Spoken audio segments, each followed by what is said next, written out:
Corona की मार से सिर्फ उत्तर प्रदेश के बड़े शहर ही नहीं जूझ रहे, कोरोना का खतरा करीब करीब पूरे देश में पैर पसार चुका है। लेकिन इस संकट के बीच भी लापरवाही की तमाम तस्वीरें सामने आ रही हैं, जो महामारी के इस दौर में बेहद चिंताजनक है। जिलाधिकारी महोदय द्वारा रात्रि 10 बजे से सुबह 6 बजे तक के लिए लॉकडाउन कर्फ्यू बताया गया है।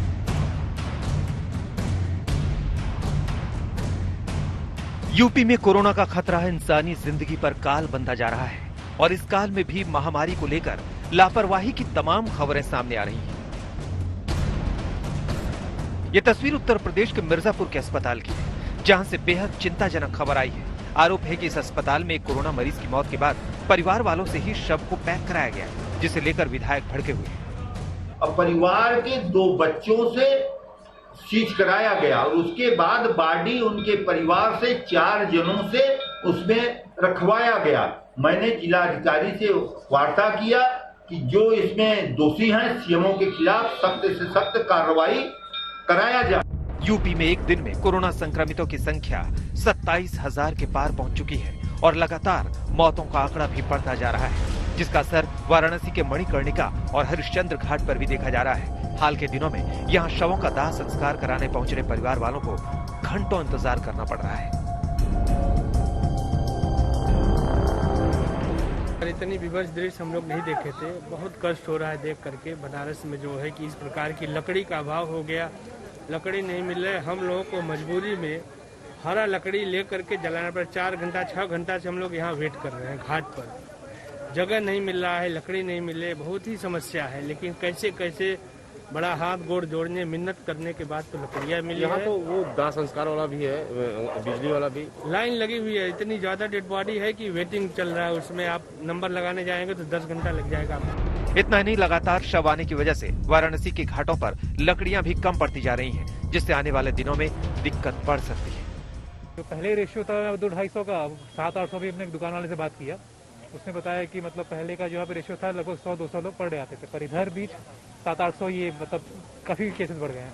तो 10 से 15 मिनट ही लगता था, लकड़ियाँ इकट्ठी हो जाती तो लाशों को लगा दिया जाता था, तो जलने में जितना समय लगता था। लेकिन अब जो है अभी का जो कोरोना काल में इंतजार है वो कम से कम 5 से 6 घंटे सभी पब्लिक के लिए 5 से 6 घंटे का वक्त लग रहा है। इसमें सभी लोगों को, एक तो कड़ी धूप है और दूसरे ये महामारी है जिसके चलते बहुत सारी दिक्कतें हो रही हैं, झेलना पड़ा है लोगों को। बढ़ते कोरोना संकट को देखते हुए यूपी में सख्ती बढ़ा दी गई है। साथ ही रविवार को पूरे दिन के लिए लॉकडाउन का ऐलान किया गया है, ताकि कोरोना संक्रमण पर काबू पाने में कुछ हद तक मदद मिल सके। इसके साथ ही मास्क और सोशल डिस्टेंसिंग के नियम को लागू करने के लिए लगातार अभियान चलाया जा रहा है।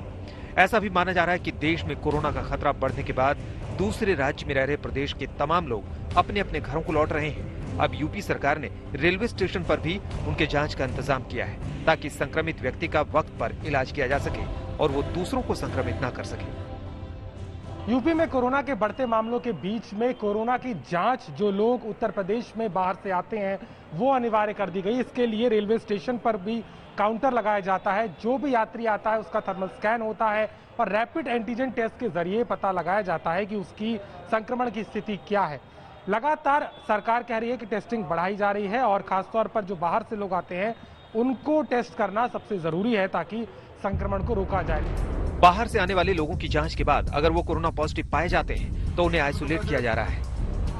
एंटीजन टेस्ट हो रहा है, तो जैसे इस समय तो जो यात्रीगण लखनऊ के निवासी हैं उन्हीं का हो रहा है और हम लोग थर्मल स्कैनिंग करते हैं। टेम्परेचर अगर हाई आता है 99 तक से अबव या 99 तो उनका हम लोग करते हैं। अच्छा, फिर उनको बता दिया जाता है कि क्या उनका रिपोर्ट आया? हाँ, रिपोर्ट तुरंत बता ही देते हैं हम लोग। अगर पॉजिटिव आता है तो फिर आप क्या बताते हैं? होम क्वारंटाइन के लिए, बाकी फोन आता है, मेडिकेट हम लोग दे देते हैं। यूपी में कोरोना के आंकड़े चिंता बढ़ा रहे हैं। अगर कोरोना पर काबू पाने में सरकार की कोशिशों का जल्द असर नहीं दिखता तो हालात और ज्यादा खराब हो सकते हैं। मिर्जापुर से सुरेश कुमार सिंह के साथ कुमार अभिषेक, आज तक।